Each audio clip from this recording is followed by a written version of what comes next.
Ready? You make sure you put your phones on vibrate.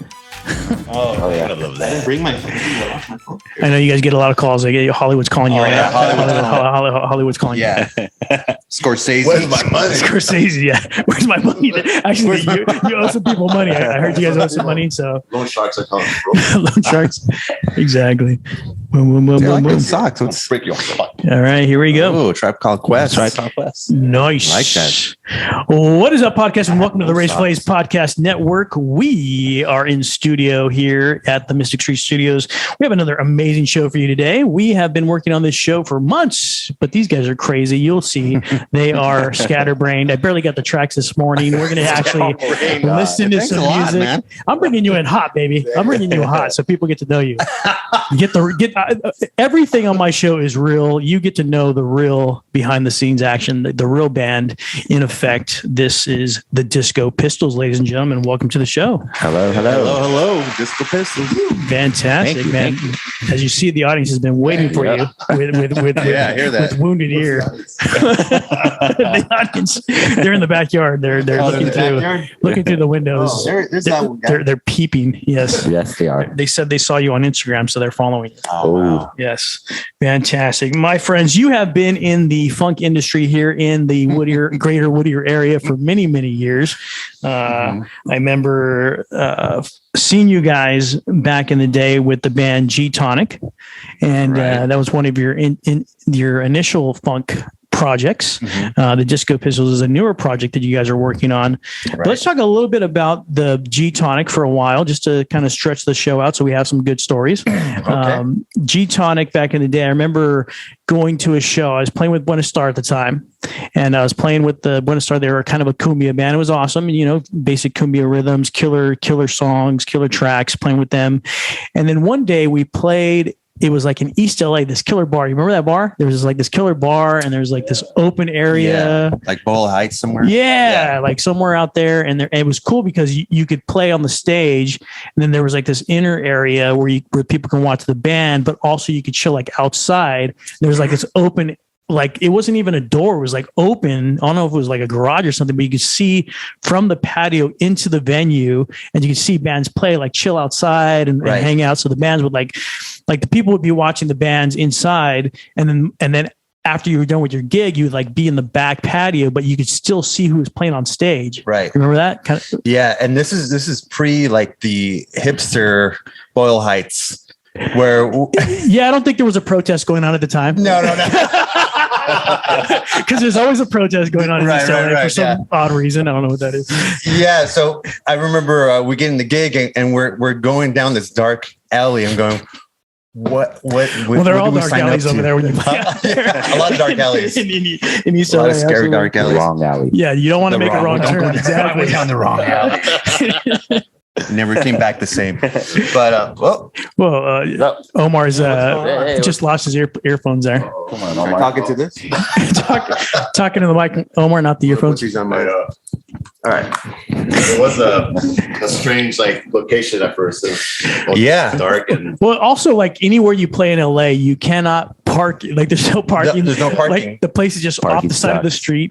It's like. That's the place. You're like driving, like, oh, there's the place. Yeah. It's right there. It's like, oh, and where do we park? And there's all these people parked on the street. There's all these people parked on the left side of the street, and you got to find like you said, you got to go to the back alley somewhere, park in the back somewhere, load in, and it's crazy because that's just East LA. That's the East LA scene, and like you guys, we were playing that a lot because Buena Star played all over East LA area. They knew the back road. They knew the place. Like it was. Oh, I'm like, don't you guys take the free? We're from Whittier, so we're like, hey, don't you got to take the freeway? No. And then they're like driving down the side streets. All of a sudden, we're in Boyle Heights. Like, how did we get from Montebello to Boyle Heights? Like, how did that just happen?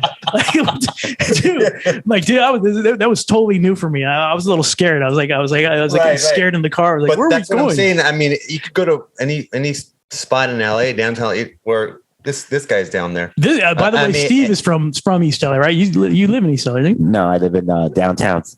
Pico Union. Oh, Pico Union. Yeah. Okay, cool. So at some point, we used to go rehearse out there, and I mean, it's not as what do you call it? It's more accessible to go down there than it was before. You go down a dark alley, you're like, what am I doing in a dark alley? And so I remember that day we're like, okay. And once we went into the area where the stage was, we're like, oh, okay, this is really cool. It was nice inside, like a hidden right? spot. Yeah. Because in the front, it looks like it's a tiny little bar. And it is, because when you walk in the door, there's a bar, but then it continues to the right. Yeah. It's like Theo let somebody rent the other side. Yeah. And then there's a stage. And then, like I said, and then there's a big outdoor area. Yeah. It's crazy like that. That's what's kind of cool about East LA is like all the people that own the different properties are able to expand their property into other properties and might make these killer venues like that. And there's many of them down there like that. And Pico Union too. We did some shows over there, and we were like, yeah, man, dude, there's a place to play over here, and finding these spots and hey, this is really cool. And like I said, I think it's a lot more open to that, finding different venues to go play. And I mean, you did a lot of gigs over there too, right? Yeah, I did a couple gigs over there, so nice. they were fun. Nice. Yep. Were you playing? Steve? Were you playing with the crew, with the Funk crew, the Disco Pistols now, or this was like prior? This is prior. I was playing with the guy that plays the keys with us. His name is Chuck Boogie. Oh, we brought in the name Chuck Boogie, Yeah, legendary Chuck Boogie. I've been playing with them for years, and we're doing like a cover band and doing a bunch of like covers, and so it was great. Yeah, so he brought me into the funk scene and the jazz scene because I was into punk rock, Hell yeah, just like all of us. Hey, Alonzo, were you to punk rock? That's heavy metal. Heavy metal more? Yeah. So what about you, Omar? Metal too. Metal. Metallica. Yeah. But we grew up with all the old stuff. Yeah. Man. We grew up with James Brown, Motown, like the Doors. Yeah. Hell yeah. Santana. That's right. Yeah. It's just across the board. I mean, just everything, What about you, Ray? Did you like punk rock? Dude, that's where I started. So cool. That's how I got into music. When I was in high school, I was a lead singer of a punk rock band. Nice. So I know you don't see it right now, but I had a 12-inch like mohawk coming out of the top of my head, full on spikes. I get like egg whites and make your hair stick back in the day. That's what they used to do. Yep. Dude, I want to see that now. Dude, I should actually wear that to work. I should go into work on Monday like that. Yeah. You think it'd be cool? You think my boss would be cool with it? Yeah, I think it'd be good. Dude, you be a rebel again, dude. Like 24-hole Doc Martens. 24-hole. Damn. And steel toe. And shorts. Yes, dude. Tiki shorts. Yes, dude. Fishnet And the shirt. chain, dude. The chain on the wallet. Yeah. So you don't lose your Fishnet wallet. shirt, bro. So the wallet doesn't get lost. The chain with the wallet. That's funny. Dude, that's exactly how so when I met my wife, she got rid of all my Dickies. She's like, no more of this. I used to, till the day I got married, I was wearing Dickies like my whole life. That's me too. Now I wear jeans. Thank God for my wife. Now I look like a normal person. That was crazy. I'm there too, man. I know what that's like. Yeah. It's crazy though, because that's just where my passion went. So we talk about passion on the show a lot. That's where my passion went. I used to like to read a lot. I used to like to write lyrics or actually I used to like write poetry. Got into poetry, writing poetry, and then met my friend Dave and started the Suspects with another friend of ours, Vince. And I would write the lyrics because, I wrote poetry at the time anyways, started to write lyrics, started to get into the Doors too, and started getting, into poetry and different things. And even though we were in a punk rock band, we still had that like listening to Jimi Hendrix, experimenting with different Kool-Aids and things that they had back in those days. And Jimi Hendrix, the Doors, all the stuff. Watching Woodstock for the first time was an expansion for my mind at that time. Right. And all that stuff. And then you start getting into the 70s, you start getting into Led Zeppelin, you start getting into the funk scene, you start getting into Parliament Funkadelic. Yep. You hear Femme Kuti for the first time. That's another one. And then you get into the Afrobeat stuff. Yeah. So that's where I'm at. So when I finally saw you guys, like when I was playing with, obviously I love salsa and I was playing a lot of salsa and cumbias and stuff like that. But I remember me and Eddie being on the patio and going and looking at you guys playing. And yes, the late Eddie Saldana. Yeah, Fire Hands is what we used to call him. Fire Hands, because he was just like super fast. The song could be slow, and it's still. He was super. God rest his soul, man. He amazing. He was amazing. Soul, man. Amazing person. Yeah, he was definitely. That was a shock. He was like he just passed away recently, by the way.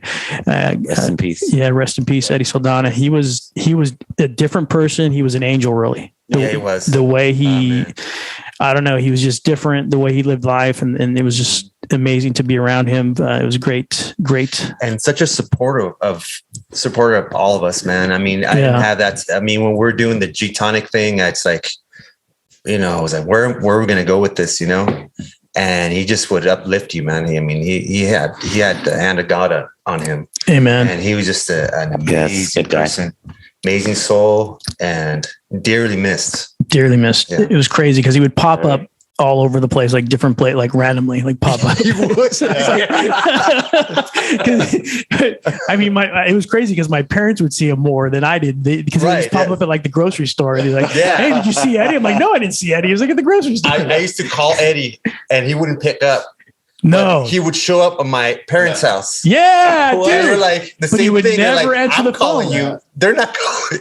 And they're like, Eddie, guess what? Eddie showed up today. Yeah, the same exact thing. You'd be here at the house, at my mom's house. I'm like at my house chilling. Hey, Eddie came here. They spent hours with them. Like I never call him like crazy, dude. But sometimes he would be my morning alarm because he'll roll up, right? And I'm asleep. And dude, he had this thing like yelling my name out loud, like in the front yard. What's wrong? What? Wake up. And I was like, what the heck? I'm all like, Eddie's here. Eddie's here. Knock on your window, wherever. What's up, Mom? Wake up. Totally. And then like, keep me in the closet for like an hour or two, having coffee or whatever. Just talk the stuff, man. Yeah, he was such a talk about life, man. Man, if you guys are just tuning in, we are here with the Disco Pistols, Omar Herrera, Steve, and Alonzo here on the couch today, talking about the Disco Pistols, talking about funk. You wouldn't think that Whittier area, this area, the LA area. I mean, yeah, you think about LA, there's definitely some funk down there, but this little area here has got some killer funk. And I remember seeing you guys, like I said, I was with Eddie, back patio. We're looking through the hole in the wall into the stage, and we see these guys jamming G-tonic, just hardcore, like a 12-piece or whatever. There was a saxophone, there was a trumpet, there was a bass, and just playing some hardcore funk tunes. Yeah. And I look at Eddie, I'm like, dude, that's who we should be playing for. Like, why? Like, I love cumbias. I love the Buenos Aires scene, but I wanted something like funky. I wanted to get into the funk, like exciting, funky. I heard that, and then we approached him. We're like, dude, can we jam with you or something like that? And you're like, hell yeah! And then started jamming with you for like many years with G-tonic. Especially, but when I asked you if I could jam with you guys, you were like, yeah, but you got to bring Eddie. So I was like, that was like the stipulation. Like I had to bring Fire Hands or I couldn't go. Fire Hands. Good combination. It was a great combination, man. So we had a lot of great times. What do you think? Like, was G-tonic like the first iteration, or were you guys playing with other bands before that, or what was it? Oh man, let me think back. G-tonic was I think. Oh, go ahead. It started out, I think, as friends again, like getting together with Kenny. So it was always friends, like Kenny. Yeah, name some of the men. Dude, Kenny was dope. Kenny I love Kenny, dude. He was dope. Player. Yeah, he was a good friend of ours, right? He was just a killer guy to hang out with too. Played before in Pangea, but anyways, we've just been in so many groups, and I think. Yeah. I think we're just following our hearts. It's like, you know what, this is what we want to play. That's what we do. This is what we listen to. And it's like, I could always create songs, and so we're doing original stuff and mixing in some covers and just like, and it all had to do with, being soulful, funky, groove oriented, And so we would hit on everything from not only funk, but we also had like some of the Afrobeat stuff, nice, some of the samba stuff. What else, man? I mean, we just kind of did some the R&B stuff and soul stuff. Yeah, like this is things that we love. just mix it in like our best as we could, like our knowledge to do something. Yeah, and we're always working on that. We're always trying to strive to kind of just be better at what we do, because we love it. We love it. We haven't stopped, so. Yeah, that's awesome. That's awesome. So, if you described it really well, that like the funk was there, the R&B style was there. We started doing a little Afrobeat stuff, getting into Femekute and stuff like that. And then I remember bringing out the big the big drum and doing the surdo drum and playing the bossa nova stuff and the samba. What was amazing, we just were able to experiment. There wasn't this like restriction. We weren't restricted. We just, this is gotta be like this. Like what I notice a lot of bands do now. It's gotta be a certain way, and there was just a flow of music. Everything was just, we were trying to be as musical as we can. So you would bring something. I think we were just way more open. And as time went along, we're noticing that the whole funk thing, and there was more of a funk thing going on. Because I think when we started it wasn't as much. It was probably new, starting out, or I don't know. Yeah. Yeah, we started noticing like it was a little more open, and we're like, hey,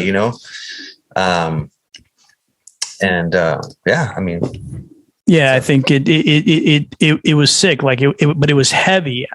We're gonna get into listening. Those days. Yeah, it was heavy. Like it was hard punching. Yeah, it was raw. It was raw. That's what you know what I mean. And it was just punching. We're gonna get into some of the Disco Biscuits here's music in a little bit. We're gonna play for you guys that it's now Disco Biscuits. Disco Biscuits. That sounds good, man. I'm kind of hungry. Disco biscuits in it. Disco Biscuits. Put it together. Oh man, you got funk. I'm hungry. You got funk. You got funk. And I remember this in early 90s. Disco Biscuits. Disco, that's what you used to call what? What was that? That meant something back then. Yeah, it was like a. I don't remember what it was. Oh, you know what it was? Because when we were punk rock and they listened to disco or something, we would go, "Oh, look at those freaking disco biscuits!" Disco. Right? Yeah, Disco biscuits, right? Yep. Like that was when they had the puffy hair, the pompadours, and the freaking rebels. Back in there, we go, those are disco biscuits. There you go. Now Right? I'm starting to remember. Dang, it's all coming back to me. See? Thank God you guys showed up. Jeez. So, Ray, it's the Disco Pistols. The Disco Pistols. Let's talk about that. Let's talk about the Disco Pistols. Where did that name even come from? Disco Pistols. What were you thinking? It's not an eventful story, but how did that come about? First of all, we're terrible with names. Yes. I think you're great at names. Okay. I think Disco Pistols is a fantastic name. That's the only reason why I got you on the show, not because you guys play really well. I just like the name. It's a filler. Go ahead. Well, it's a filler name for a track. We were recording at the Sunset Sounds in Hollywood, and the engineer was like, "What's the name of the song?" We're like, "I don't know. It's just a jam for us, because we're used to just playing the songs." Steve had to get the shades. Oh, Steve had to get the come on, shades. Steve. Alonzo mentioned Hollywood, and Steve had to grab the shades. Yeah, dude. Yeah, we're Hollywood now. And now you're Hollywood. There you go. But anyways, the engineer's like, Trying to be Burt Reynolds. Hey, Bert. Hey, Bert. so the engineer's like, I need a, kind of save it in the computer. So we're like, I don't know, Disco Pistols. So there's a song named Disco Pistols. So what happens is, What happened? we're silly. We're a bunch of goons, a bunch of goobers. So we usually don't have. We're like Spinal Tap, Well, that's we're not like all over the place. So this guy just says one thing, and this guy goes, "That's it." who says that's it? That's the name. We're like, no, man, it was just a filler. We couldn't decide what we I wanted. got all excited. That's the name. That's the name, dude. You're absolutely like, right. no, That sells records right there. Yeah, it does. That name sells What records. do I know? It's catchy. Catch. It's hard for you guys though. I understand that there's a struggle. You have no vocalist. Usually the vocalist has the words and the ways to say things, and he can write words. You guys are just a bunch of killer musicians. So you're like Disco Pistols. Yeah. That guy right there. Oh my The God. king of the one-liners. So where did G-Tonic come from then? When you had, what was the G-Tonic? That was another one. It was another filler? That was another okay, what do we call it? We just we're playing, we're jamming. Like there's no name, no direction as far as that goes. And we go on stage. I can't believe I'm admitting this. We go on stage and we're all, wow, it's called self-tonic, like the tonic of the root of the root the root, and like it go. It's musical. That's a music show. Yeah, like the tonic of a song, which is put your mic in your face. Which is the key of a song. Let's call ourselves, it's a musical thing. The tonic, and it also could mean like tonic, the roots of music, whatever. You could put any kind of thing to it, and see, if I was there, I'd be like, yeah, that's the root of the music. It's also a tonic for your soul. There you go. You elaborate a little better. It creates the soul, the image. It sounds like a drink. Yeah, so it could be a drink. Yeah, see, me and Steve know how to sell Can I it. get a G tonic? We were in that frame of mind, but what happened? They were only 17. They didn't know about that yet. The end of that story is the setup of that story is that my friend goes, we're on stage. He's like, Hey man, there's already a band called Tonic. Do you want to change it? They're like, oh shit. Oh, sorry. Man. We'll bleep that out. We'll bleep that out. Beep, Get the soap. And I go, okay, man. Well, let's call it the first song was on G. Let's call it G tonic. Oh, perfect. So and then it just happened then. Yeah. It just happened. It just happened Naturally, man. The song was on G, and then the tonic was there, and you put the G and the tonic together, you got G tonic. That's it. Fantastic. That's amazing. I always wondered that story, huh? For years of playing with you guys, had no idea. And now, You never asked Ray. years later, I get the story. That's incredible. What about the name Disco Biscuit? Disco Biscuit. You guys might need to change your name. What do we say in Spanish? We'll say Pistola Discoteca. Pistola Discoteca. yeah. In Mexico, that's what they call you. Yep. Fantastic. And we know where we're gonna go. You guys are touring in Mexico. Yeah. That's what they call you back then, and then in parts of South America as well. Yeah. Correct. Fantastic. Yeah, like. Yep. Did you think when you called yourself the Disco Pistols, did you think that people might think you were like doing some like music that sounded kind of like Saturday Night Fever or something like that? Was that any of your concern? Yeah, I was. Because that would have been my concern. Yeah, they're concerned like, oh, we're gonna be stuck in this thing, this cheesy, like a disco cover band or something, and it just which is awesome because it draws the Australians in. And then Australians. Don't forget about the punk rockers. the Bee Gees, they love that. The Bee Gees came from Australia, so that's why I said that. Yeah. So Bee Gees are awesome. you know what? We were having a conversation about that. The Bee Gees. The Bee Gees, dude, huge. Dude, they're huge. But after a while, everybody was kind of like the Bee Gees. They were hating on the Bee Gees. And I grew up listening to I'm sorry. I love me too. Saturday Night Fever. Right. I was a and kid. the killer vocals. Yeah. Who has vocals Dude, like that? Nobody. Killer and multiple vocals, multiple harmony. I think there was like 3 of them, right? There's 3 brothers. Yeah. Is it Andy Gibb? I don't remember. I can't remember the name. Andy, Tim, and Jacob, something like that. Yeah, I think so. Yeah. Totally wrong. Yeah. Totally wrong. Wow. PG fans are gonna hate me. Yeah. Jesus, they're not gonna listen anymore. Oh my god! But dude, Australia, killer vocals, Right? Killer vocals. Nothing like that had ever been seen. Multiple, probably platinum albums. It was in the 70s. That's what people were listening to. That's what created the clubs, like the freaking club in what was it, the 49? What is it? That place in New York? Studio 54. Studio Alonzo 54. would know. Studio 54. Was there, dude? Alonzo was there. Alonzo was stoked there. I was informed, but I was there. I was informed, but I was there. He was there with his G-strings on. Yeah. Alonzo was a bartender with a G-string. Nice. Fantastic. So Fantastic. He's awesome. You would have paid to see that, wouldn't you? I think it did, but that's the problem. Oh man. So yeah, that created the whole disco sound. I think when you say people were hating it, as we started getting into the 80s, new wave comes in. Yeah. People are liking different things. Of course, they want to get into something new. It's always that way. But it's killer that it comes back. Right. Way back. Right. Yeah. Funk comes back now in a big. Funk is back. It's a scene. You wouldn't think about it in Whittier. It's all over the place in L.A. Afrobeat is huge in L.A. Oh yeah. You guys are bringing back the funk. Let's listen to some of your tracks. I'm going to share the screen here. Let's see what happens.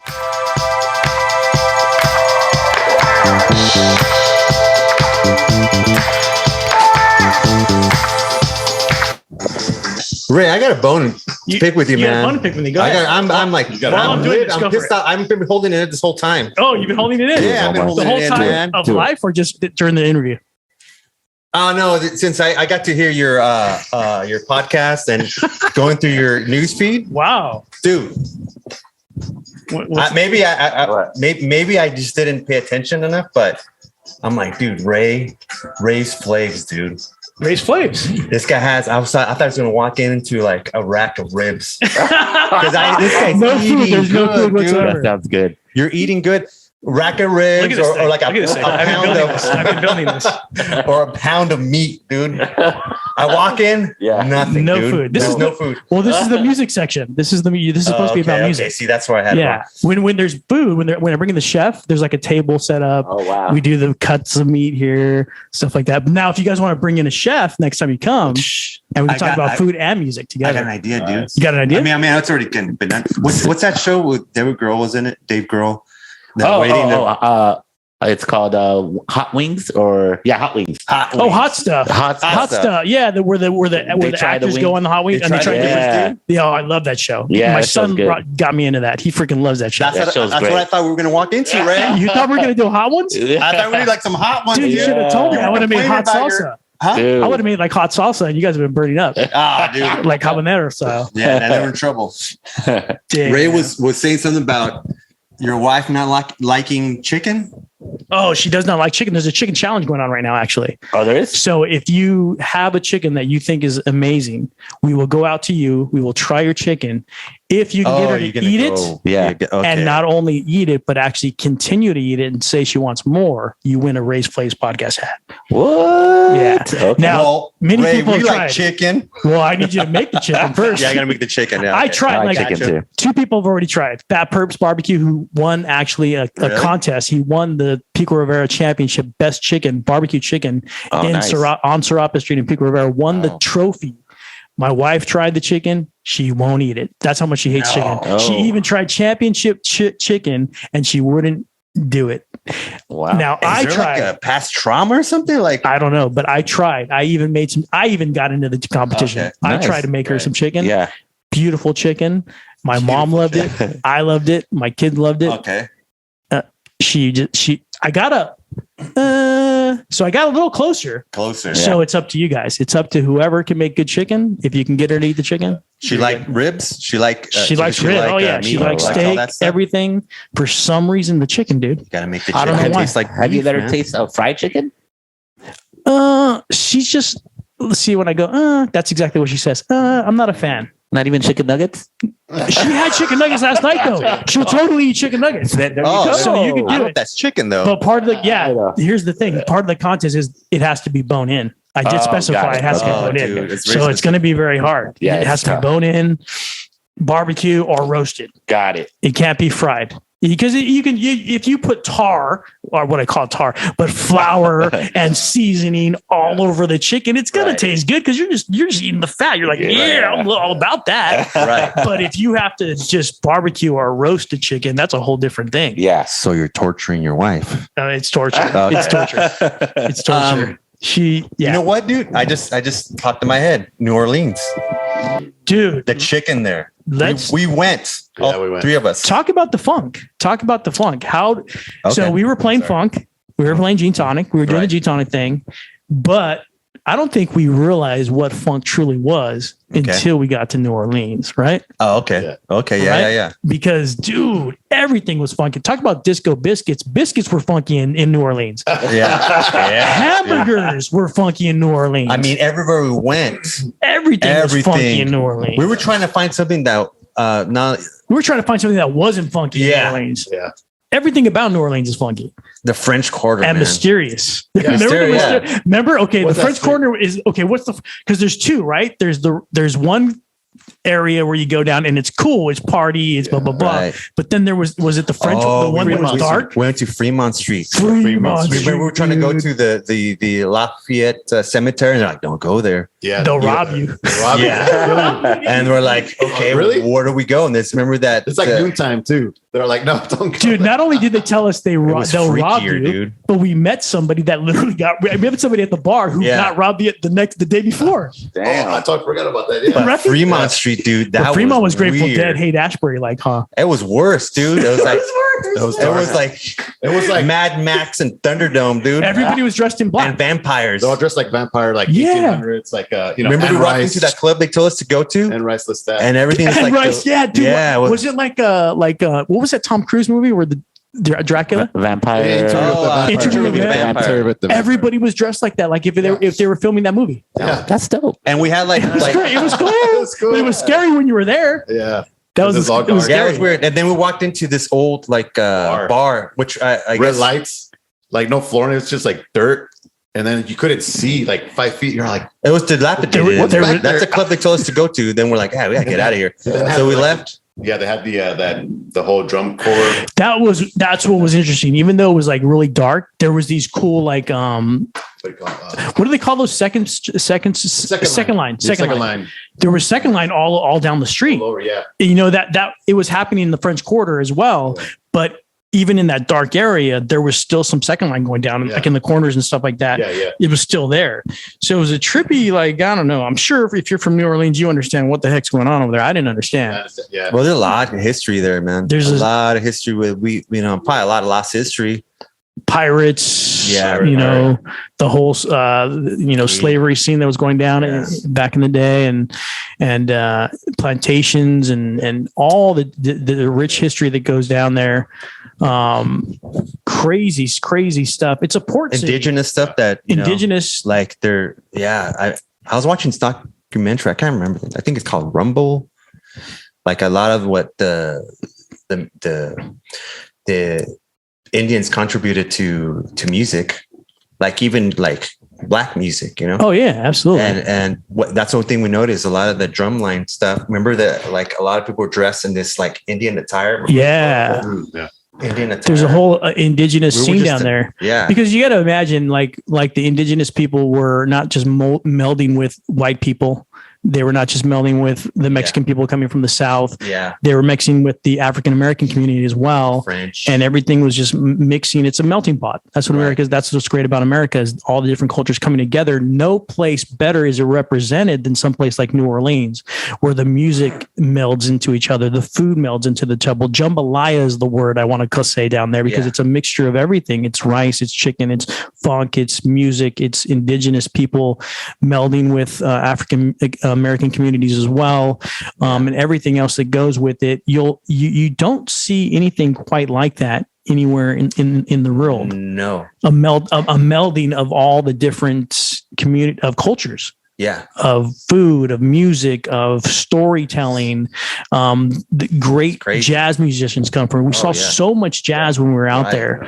I mean, we didn't even sleep. Like we take those little 5-hour energy drinks, and pop those, right. And we would go to the jazz festival during the day, food, man, and during the day, and then go eat at night, and then go directly to a club till 4 a.m. Yeah, I think Raysflavs has to go to New Orleans, dude. We do it again, but this time we have to sleep by 9. Is that good? Because that's my bedtime. No, dude. We had a gig the other night, and like I'm still, recouping from it because I'm like, dude, I'm not used to this as much as Yeah, can bounce back. I used to be able to just bounce back. Dude, I saw that because the flyer was like till 2 a.m. or something like that. Yes. When did you guys end up playing? This was Thursday night, just past Thursday night in Long Beach. 2 days in Fullerton. Yeah. Oh, in Fullerton. Yeah, Fullerton. Oh, so that was our kickoff thing. That was our kickoff gig because we've been doing gigs, but we've been doing like baby showers and bar mitzvahs, quinceañeras. Yeah. And they're like, okay, let's do it for real. And then official, I guess. So this past Thursday was your official gig. First show, yeah. Nice. Official stage. Oh, you're gonna give me some? I get a gift during the middle of the show. Yeah. Here we go. That's it for you, dude. That's a peace offering. Hey, this is indigenous. Are you indigenous? Or are you? Oh my God, dude! Check this out. Disco Pistols button. Yep. Official. That's official. Dude, I'm gonna wear this right now. So we got for the first gig. Yep. Did you give these out to your fans? Huh? Did you give these out to your fans when they were playing? Yeah. That's amazing. And you guys got shirts too. I saw you got shirts. Yeah. We got this one for you, man. Oh, hell yeah. I got a shirt too. There you go. This is awesome. Sorry, Steve. Oh, it's okay. Oh, no. You don't want to keep that one right there. Show the camera the Disco Pistols. Show the camera Disco Pistols. So what do you want? What's your favorite color? Let me do the gold. Oh, I got to do the gold. I got to be golden. What size? Is that a large? Or extra large? Yeah. Extra large is perfect. Yeah. My wife will shrink it. Don't tell her. Thank God we're not on the air. Dude, look at this freaking sick shirt. Who made these? our buddy. Our new member, the band. Yep. His name is What does it play? He's a DJ. He's a DJ. Oh, the DJ dude. Yeah, he Yeah. scratches. DJ our Lido. friend, DJ Lido. DJ Lido. DJ Lido. Yep. Shout out to DJ Lido. DJ Lido, come down. We're gonna have to interview you about DJing and then. No, you got to talk to Lido, man. You got to. He's great. You know another thing, Chuck? You got to talk to Chuck. Oh, Chuck, I wish I could have you on the show. I need you on the show, Chuck. Chuck He'll be Boogie, here next time. legendary Chuck Boogie. Yeah. Yep. Dude, that guy's amazing. Yeah. Yep. He is. Yeah, I mean, we're actually playing with all the old, like the Continental in Fullerton used to have a lot of funk. What I was going to ask you, where you played on Thursday, I've never heard of that place. It's got to be somewhere where it used to be a place where we used to play. Where is that? It's a new spot, man. It's a new spot? I mean, I got back in the day, we had this place that all the funk and soul, just great musicians to play at the Continental Room. Yeah, you used to play Continental almost every weekend. And this is where like everybody used to go there. This is via like, I don't know if you remember Bobby. Yeah, Bobby Soul. Yeah. Oh, dude, that guy's awesome. This guy used to book all of us there, and we used to see all kinds of just wonderful bands playing through there. And oh yeah, I mean, Chuck was one of his band, Slang. Dude, we used to follow them around like crazy. Who else used to play down there? Breakestra. Adams. Yeah. There was shows at Oregon. Stubricks too, huh?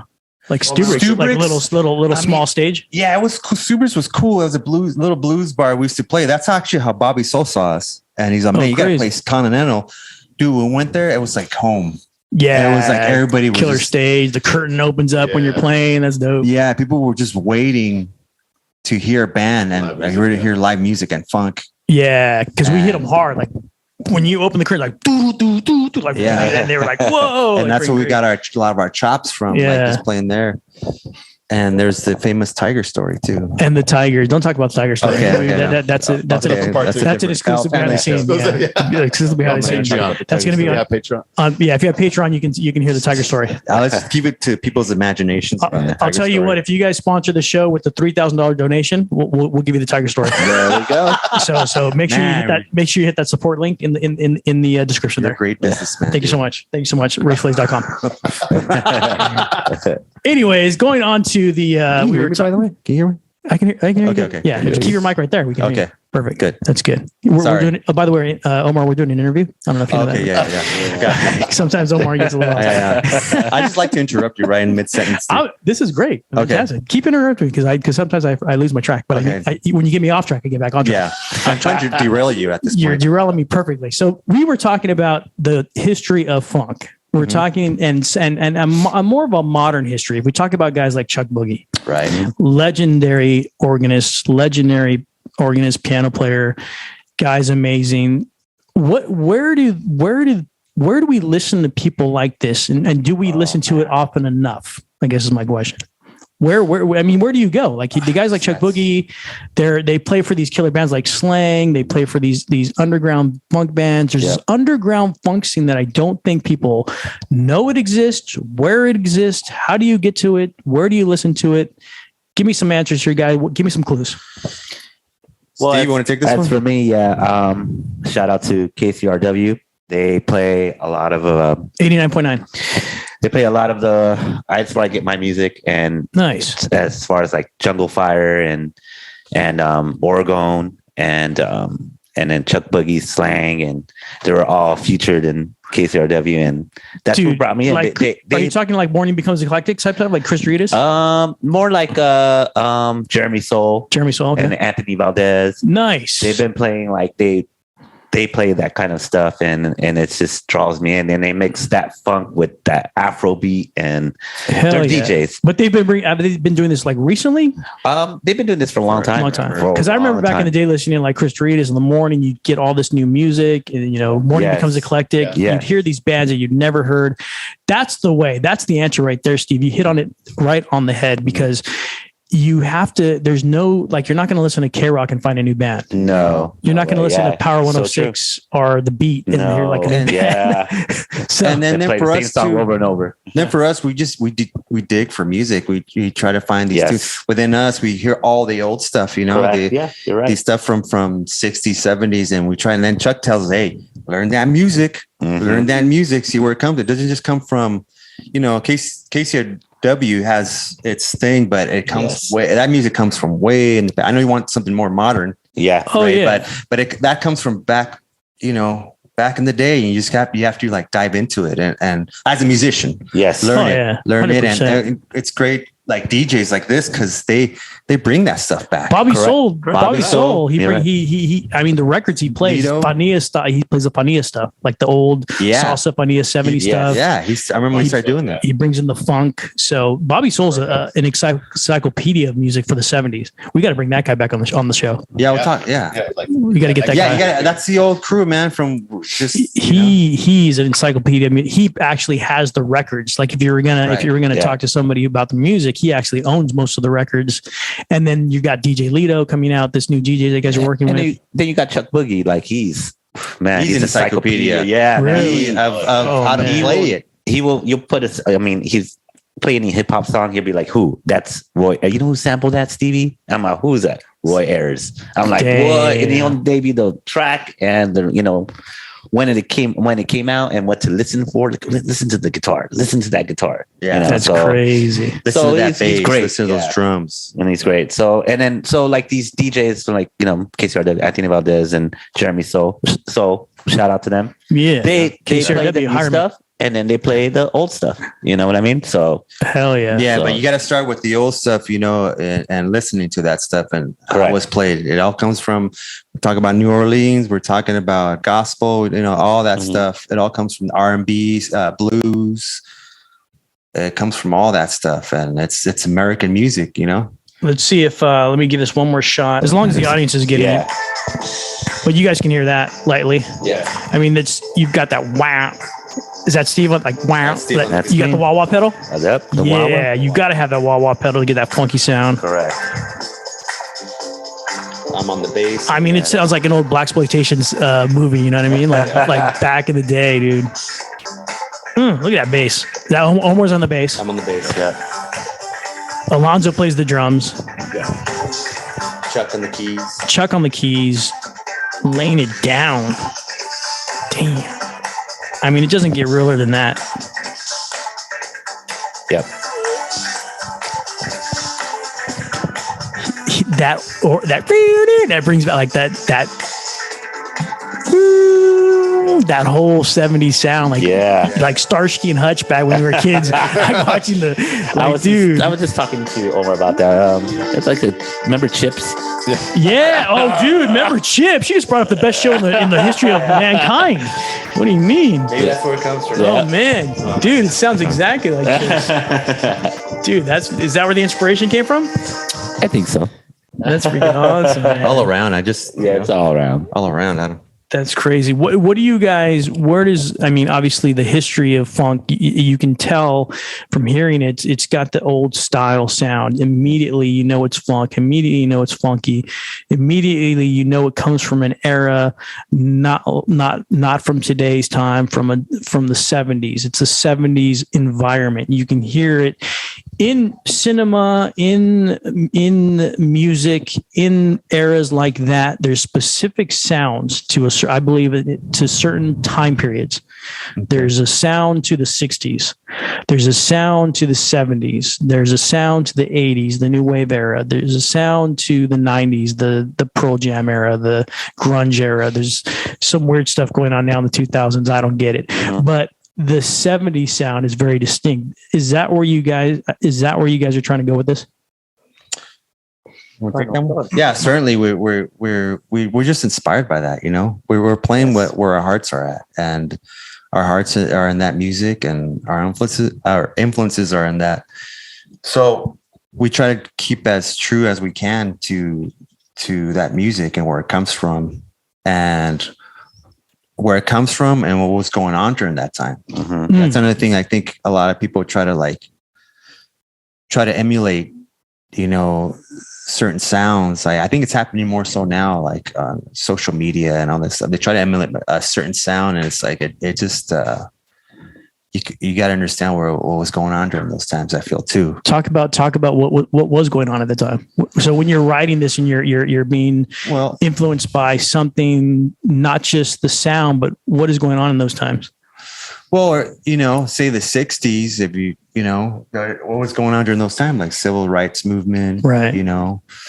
With us Hispanics, the Chicano movement, huge, Cesar Chavez, and where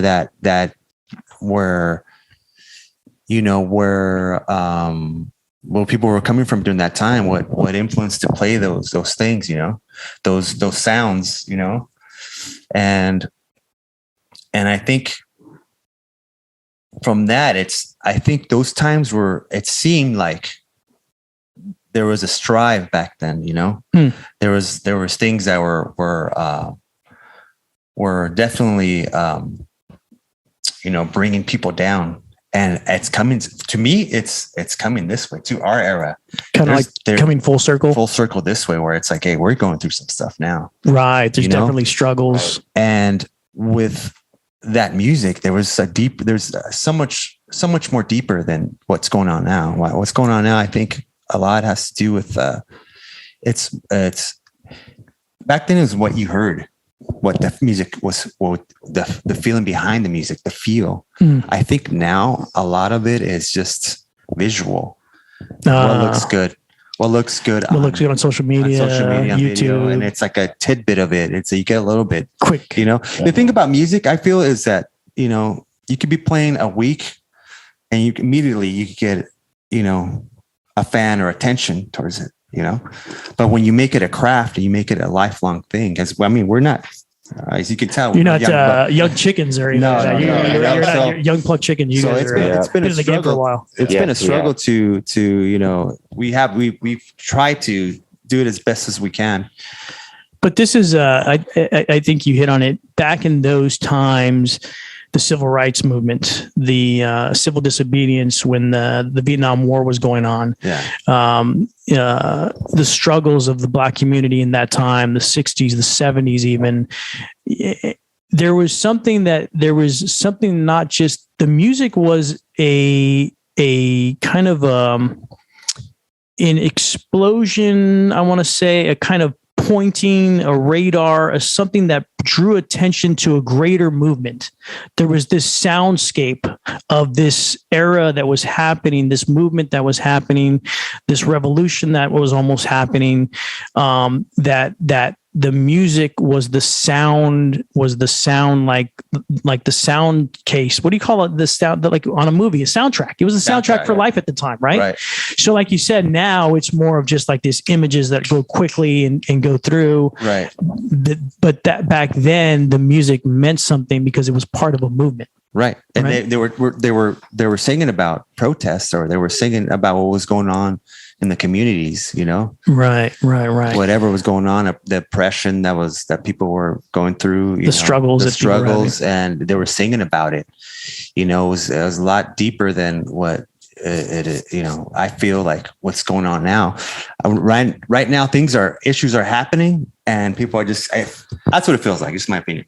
They're brushing them off, Back then, we had leaders, we had, Martin Luther King, we had JFK, we had Cesar Chavez, and Malcolm X, and we had some that would step up to the plate and be a figure for everybody or that generation. Does it kind of seem like then the issues were 5 years, 10 years? Now issues are instant. Like they go online, you hear about them, and then they're gone. Does it feel like that kind of sometimes? Yeah. It sure does. Kind of feels like that. Too much. It's too much stuff going on. Too much stuff going on. Yeah. And then, by the way, Ray, are we getting to Omar wrote that? Omar wrote that song. So he wrote that song and he brought it to us, and me and Juan just layered on top of it. Yeah. But he's Nice. the one with the idea, and we recorded it. And then we recorded some on a computer, and it just came out as Sharper Image. And we went with that name. I don't know why. Yeah. Well, it sounds like the sharper image because in the beginning he goes roar, like if you're getting a brand new TV, you know when you turn on the TV the first time, sharper image TV, like it goes from like black to like sharper image. See, I can sell you guys all day. Yeah, there you go. You guys are amazing. So Omar came in with that track and he showed us, and I was inspired by it, and I'm pretty sure Juan was too. And we just wrote on top of it, and we showed it. We brought it to Chuck, and Chuck loved it too, and Chuck was the cherry on top too. You know what I mean? Oh hell yeah! So yeah, my boy Omar did it. So he wrote that. Is that generally? I remember back with the G-Tonic days, it was the same thing. Like Omar would come up with a general riff, and then everybody kind of work around that. Is it kind of the same way it works with you guys? Yeah, it's true. Yeah, I think, but not just me. I think everybody comes with, or our stable would come up. I kind of arrange the stuff, you know, and kind of I produce it and try to make it into everybody's ideas into an actual arrangement or a song, like more structured. Correct. Yeah, right. But now let me ask Steve a question. Does it happen like this? Because this is how it used to happen back in G-Tonic days. No. So there's like this board. Ray, I'm getting pissed off again. And he goes, it's going to go like this, like this, like this. And you go, okay, cool. So I'll do it like that. And then when you play it, it's totally something different. That's ADD. That's exactly. Give me my pins back, bro. I lost one pin. Yeah, but definitely, yeah.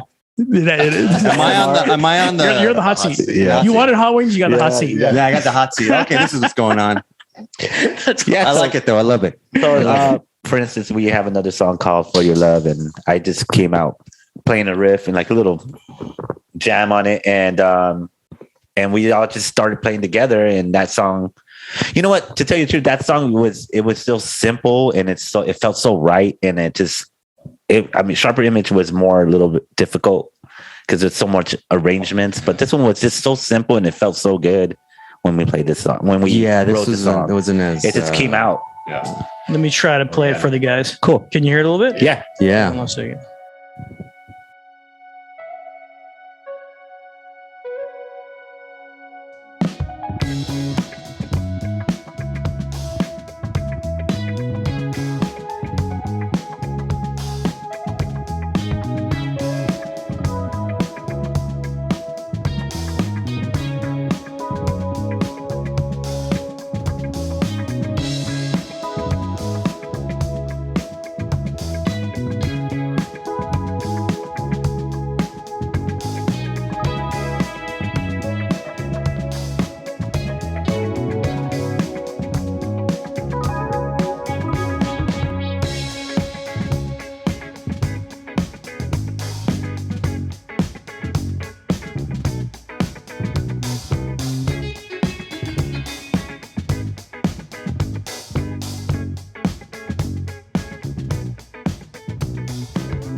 It's funky, but it's like just it's danceable, like right? Yeah. It's killer. So what were you saying about this song, Steve? So I came with this riff that's coming up right now. It's right here. And then Omar decided to pick up the bass and then just do that again. And I played it again, and then it started coming. And then Juan just felt so like easy for us, and Juan just fit, everything just fit in like a puzzle. Nice. And it was just so simple, like, and then it was great. So that song came together. We all wrote it actually. So, but I came with the riff, and then Omar came with the bass, and he came with the drum line, and it was just really funky. It was like, whoa. Yeah. So a lot of stuff that we're kind of writing more as a band now. Yes. What we started initially was recording. So what happened was we were just jam after G-Tonic actually. Oh wow. After G-Tonic broke up, and he calls me. One thing Steve has always had, he's the heart of the band. Wow. Sorry, at you like that, dude. Are you trying to point at his heart? Yeah, his like heart, right dude. there, his heart, the heart. This right here. He's that nice band. So, we just broken up. We're like, I don't know if I want to do anything right now, but we're like, just come and jam, just come. And we're like, okay. So 2 months in, we're jamming, and he's like, "Hey, I booked the studio in Hollywood. Oh, damn. We recorded at Sunset Steve's Sounds." Hollywood. Yeah. And I'm like, "Dude, Sunset these Sounds. these songs that we're writing, they're not even done." It's like, I already booked it. No choice. But it Right was quick. an amazing. I was like, no, like these songs are not what are these songs? They're not even songs yet. But it was awesome because we had the privilege to record at Sunset Sounds, which is Where like the Doors recorded. the Doors, Really? Led First Zeppelin. album, way. Led Zeppelin. Led Zeppelin. Prince. What? did Purple Rain there. We were in the studio In where the Prince studio. Yeah. What's it called? sang Purple Rain. Sunset Sounds. Sunset Sounds. Yeah, Whoa. check it out. Shout out to Sunset Sounds. You want Yeah. to come out and be on the show, the owner. Can you let us Yes. record there again? And then shout out to Morgan. Morgan Morgan recorded us. He was like the and engineer. He was the engineer. Nice. And yeah, he put up with us so much. Yeah. Like I said, Yeah. we're like Spinal Tap. Well, I think Steve did it right though, because the only way you're going to get Omar to record is by just booking the day, because some of the songs are. I mean, when we hear them, they're like, "Dude, that song's the song that Omar wrote is amazing." Yeah. It's done in our ears. Yeah. He's going to continue to craft them and build them and build them. Yeah. You'll have grandkids by then. So you got to just get them in the studio, get them to record, right? Correct. That's the way to do it. Yeah.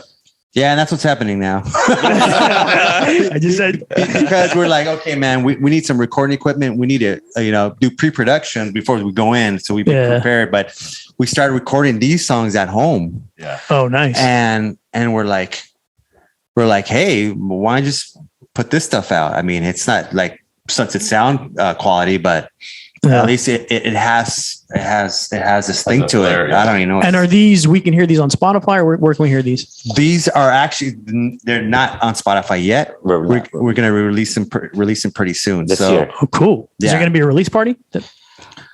Now there is. I just booked the Whiskey A Go Go for you guys. Is that cool? The Whiskey A Go Go. You got Whiskey A Go Go. Whiskey A Go Go. Yeah. Is that how you book stuff? That's how I booked that. Wait, Whiskey A Go Go. Whiskey A Go Go. We show up. They're like, who the fuck? Who the hell are you guys? Hey, we're here to play. They're like, this guy played on the stage already. Ray said it was cool. Ray said Whiskey A Go Go 5 times. If I say it 5 times, it's good. It's good to go. That's all I got to do. Say 5 times and we're good. We're good, man. That's a contract. It's a contract. 4 times, no, but 5 times, that's good. It's like Bloody Mary. Say 3 times in the bathroom. Hey, she comes out. End of story. Omar's okay. Hey, Omar's okay. Omar's okay. Omar's okay. Omar's okay. That's my email. That's your email. You told me when I emailed you. Omar's okay. I was like, why is it missing some letters? There's some letters missing. He's like, no, Omar's okay. Omar's okay. Scarface. Oh my God. Shout out to Big shout out to Scarface. Big shout out to Al Pacino, one of the greatest actors of all time. Fly Pelican. Fly. Fly Pelican. Fly Pelican. Oh my It's all God. flamingo. Al Pacino, if you want to be on the show, by all means. Yeah. come. You know what? We should shout out all these people, dude. Shout out all these people should just come. Yeah. Just come to the show. Scorsese. We said Scorsese earlier. Scorsese, come to the show. Bruce Springsteen, come to the show. Everybody come to the show. Oh man, it's so. Any other gigs coming up besides the one you just did on Thursday? We are, as of now, there's some stuff happening. So Nice. I see you guys have your press pass all set up already. You guys are ready. Yeah. As of now, we got some music. We're gonna release some music. Music release coming out soon. Pretty soon. How many tracks are going to be released? What are we doing? Like 2? 2 tracks. Well, we're doing 2 at a tracks. time. We're doing like singles. So this is like a LP. like on a vinyl, like you buy the vinyl. Yeah, Both sides, vinyl. one on each. Yeah. Fantastic. No 8 tracks yet. Not yet. That's next year. modern. That's That's gonna more be hip future. next. I think we're gonna do tape. Tape. Yeah, Nice. cassette tape. Dude, Yeah, that'd they're be coming awesome. back. Dude, I used to listen to Bob Marley on cassette tape. He's fantastic. Nobody has a cassette tape player, The but Walkman. yeah, we're gonna do that. You just hold it. You just walk around with it. Yeah. I got it. I got this. The necklace. Yeah. Yeah. So we are booking some shows for these couple months. Yep. And we just got to get together with some of the promoters so we got to see what days we're available. So that's coming up, and then we have some music coming out too on Spotify, iTunes, Yeah. and we're doing singles right now. Yeah. But eventually we're gonna have a whole LP. But But that's the way to go now. Yeah, Like, we're because doing- if you're doing Spotify, you just put all your tracks individually on there and you're good to go, right? Correct. Yeah. Yeah. A lot of people are doing that. So can't wait to the Shout out to Spotify. shout out to Spotify. If you want to put my show permanently on the Spotify, Yeah. like Joe Rogan, you can pay me like $90 million, whatever he gets paid. Damn. Hey, by the way, Ray, this is a side that I never like. This right here, Yeah. is amazing, dude. Yeah. Yeah. Is that It's fun? Yeah, we're having You guys fun. having a good time? Yeah, really, Cool, but- man. Not at all. You, You guys don't see that? Like, you there's a guys gun. don't see there's a gun No, under my I Stay seated. Don't move, Omar. So you moving. Look cute, bro. Look cute. cute. You look Smile. Smile, Steve. Smile. More smiles, Steve. Trying to. So awesome. Yeah, we're having a great yeah, time. this is amazing to see you doing this thing. I mean, I've known you for thank you, years. You know, was the best man at your wedding. Yes, sir. Should I mention that? You can mention that. Yeah, absolutely. You can yeah. mention I'm married. Absolutely. But I don't mind mentioning I'm married. A beautiful woman. Are you proud? I'm very proud. Awesome. That's what I like to hear. Don't be- But you know, I mean, this is a side I've, doing the podcast and everything is really cool, man. I mean, Awesome. this is a whole different side of you. That's so cool. Yeah. Well, it's to a good time. I think it's number one. It's great for the bands. The bands get to bands that I love and I've had a great respect for you guys as playing over the years and your style of thank you. playing. Same here. Thank you. Other bands that don't get heard. You can't just call up freaking Power 106 and they're gonna show up. No. You know what I mean? So Yes. so people get to hear different bands on the show. Artists, painters. I've had painters from Whittier. These guys are like 80 years old and nobody's ever heard of them. Right. Ever. Never had any experience on any media at all. So I've had painters on the show. I've had sculptors on the show. I've had That's dope. different artists. It's just cool. I've had cooks as well, chefs, people that, just to get them out there and get their story heard. I think every individual has an amazing story, and that includes you guys, of course. Also, it's just a great way to talk to my friends. Like I can chill here in the studio talking to my boys. Yeah, That's cool. it's fun. And it's all art. This is the thing that's happening right now. And God willing, it continues. And hopefully people enjoy listening to the show. And such a great way to keep this alive, keep music alive because, we go through our daily grind. Yep. And sometimes you put that aside because, reality, and this is a great way to keep music, keep art, This thing we're doing is great, it 100%. lights a fire under our what's the expression I want to use here? Lights a Your fire. booty? I was gonna use that, but I'm glad you said it. What's the word? Booty? Fire under your booty? And what did you say, Alonso? Los pupis. Los pupis? A little fire in your pupis? You got it? Is it moving? You got it? Almost okay. Fuego? Fuego on the booties? It's a little hot down there. Fantastic. Man, guys, thank you so much for taking the time to come on the show. Thank you. Hopefully you guys will come back Thank you soon. for having us. Yes, Yeah, thank you for having us, Ray. Thank And- you. Absolutely. My pleasure. Come back on. Any announcements you guys got? Any new albums coming out? When you guys get to Hollywood again, come back on the show Got you. and This guy right here. give us the stories. Cool, Yeah, cool. definitely. Awesome. We'll Loved be having here. you guys. Loved Yeah, having you guys. Tomorrow. Amazing. You'll be here tomorrow. We'll do another show. Yeah. We'll do part two. I don't know what we'll We're talk gonna live in about. your but house, we'll talk dude. about something. Yeah, next time, Ray, when we come back, we'll have DJ Lito and Yeah. Chucky. Dude, please. We'll have them here too. Please. We'll have one of our friends actually. Oh yes, Jeff. Don't forget Shout out Jeff. to Jeff. Yeah. Jeff, what does he do? He plays The percussion. conguero. Nice. Conguero. See, we can bring him in. We can do a little Bring him in. rumba right here. Yeah. Are you still playing? Nah, I don't remember No? that stuff. Yeah, I'm too old. Dude, don't say that. Like man. you said, this brings it back for me. I get to hear music because I can bring Right. people like you guys in the studio. I can bring artists into the studio. This is bringing it back for me. It's awesome. So it was great having you guys.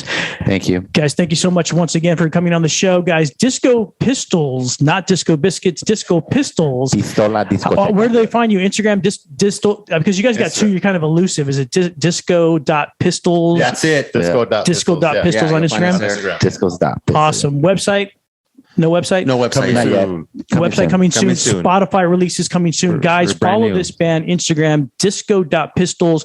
Guys, thank you so much for listening to the show. Thank you, Ray. Enjoyed having you guys. Thank you. Enjoyed having you guys listening. Continue to listen to Raysflavs Podcast. This is an amazing show for you guys, for people to hear your stories. If you got a story, hit me in the DM. Don't forget, you can sponsor this channel for as little as $1 a month. Just hit on that support channel link right in the description. We'd love to have you support this channel for as little as $1 a month. You can sponsor this channel.